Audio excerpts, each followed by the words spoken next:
ભગવાને દામોદર લીલા કરી છે.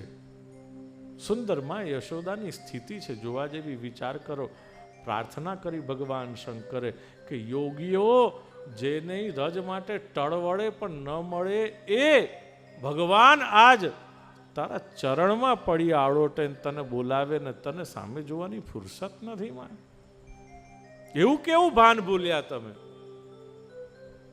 ક્ષૌમં વાસ પૃથુકટી તટે બિભ્રતિ સૂત્રનદ્ધમ પુત્ર સ્નેહ સ્નુત કુચયુગમ જાતકંપમ ચ શુભ્રુ રજ્વાકર્ષ શ્રમ ભુજ ચલત કંકણૌ કુંડલે ચ સ્વિન્નમ વક્ત્રમ કબર વિગલન માલતી નિર્મમંથ. પરસેવાથી રેબ જેબ છે, કોઈ અનુસંધાન નથી. માતાના વાત્સલ્ય પણ ઉભરાયા છે. શરીરની સાથે ગાત્રોની સાથે વસ્ત્રો થીજી ગયેલા છે. ચોટલો છૂટો પડી ગયો છે. માથામાંથી શ્વેત સુગંધી પુષ્પો સરી પડ્યા છે. ગ્રંથિઓ છૂટી ગઈ છે. હાથમાંથી કંકણ કુંડલ બધું ખરી પડ્યું છે. ભગવાન કેટલા દયાળુ છે. કહે છે કે બંધનમાં બદ્ધ એવા નલકુબર મણિગ્રીવ એમને ભગવાન છોડાવવા માટે થઈને બંધનમાં આવ્યા. કેટલા બધા દયાળુ છે. દામોદર લીલા ભગવાને જે કરી, ભગવાન બંધાયા. માં યશોદાના હાથે આજ બંધાયા. ગોપ્યન વદાવન નયમાપ યોગિનામ ક્ષમમ પ્રવેષ્ટુમ તપસેરિતમ મનઃ.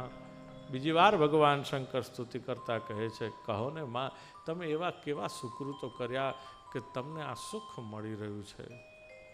જે કદી કોઈના બંધનમાં ન આવે આજ તમારા હાથે બંધાયા.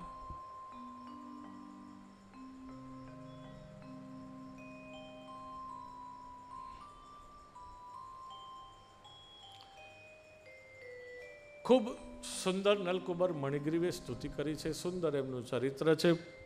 પરમ વૈષ્ણવ કુબેરના દીકરાઓ છે, પરંતુ પોતે ભાન ભૂલ્યા અને મદિરાના પાનમાં મત બની વારાંગનાના સંગમાં વિહરવા લાગ્યા. જલમાં એમને લીલા કરતા જોઈ નારદજી સંત હૃદય દયા આવી અને સંતોનો કોપ એ શાપ નથી હોતો પણ આશીર્વાદ હોય છે કે ભગવાન વિમુખ થયેલા એ બંનેને જે જળવત આચરણ કર્યું એ જળ યોની આપી અને અંતે ભગવદ સન્મુખતા કરાવી.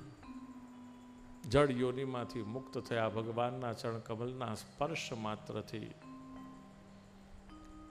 કેવી કૃપા કહેવાય ભગવાનની. વિચાર તો કરો, આમ નેતર પડે તો ઝાડ મૂળમાંથી ન પડે, પણ અહીંયા મૂળમાંથી ઉખડીને પડે છે. અને પડ્યા પછી ભગવાન અવાજ નથી થવા દેતા. નેતર બધા આવી જાય, લીલા ભંગ થઈ જાય. નલકુબર મણિગ્રીવ સ્તુતિ કરીને વિદાય થાય છે. વાણી ગુણાનું કથને શ્રવણૌ કથાયામ. પ્રભુ અમારી આ ઇન્દ્રિયો છે કેવલ આપની જ સેવામાં જ્યારે વપરાય ત્યારે એની સાર્થકતા છે. એ સિવાય બીજા કશામાં વપરાય નહીં એવી અમને કૃપા કરજો. સ્તુતિ કરી નલકુબર મણિગ્રીવ વિદાય થયા છે.